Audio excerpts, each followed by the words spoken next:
Celtics hosting the Heat, trying to close the gap on Cleveland for first place in the East. They got off to a really rough start, down 12, and then Luke Babbitt going to get a good look from beyond the arc, and the lefty knocks it down. 15-point lead for the Heat. But wait a second. Fourth quarter, here come the C's. Jaylen Brown, Cal kid, throws it down. Crowd loves it. Just over a minute to go, it's close. It's a 1-point game. Who do you give it to? Smallest big man in the NBA. Isaiah. Look at that body on Whiteside. He had 30. And the C's do get that win. It wasn't easy. 112-108. Don't look now, Cleveland. You can look. Boston is right there with you atop the Eastern Conference. They're actually tied for first place. I believe Cleveland has a tiebreaker, but that's remarkable.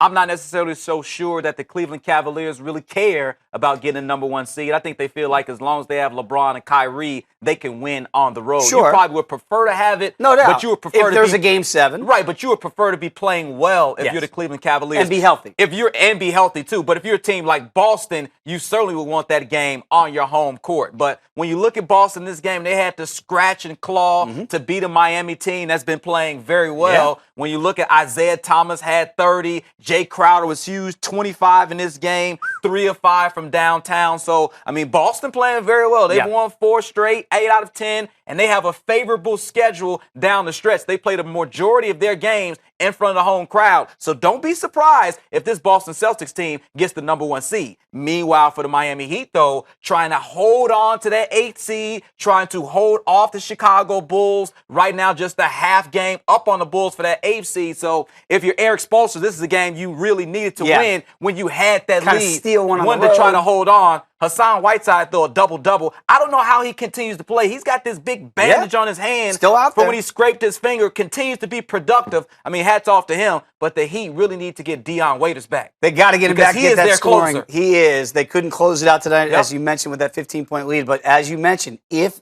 Miami gets that 8 spot, and if Boston gets the 1, you could see this matchup. That would be nice. Run it back for the first round of the playoffs. 7 nights a week, right here at the Big 120. We're live just for you.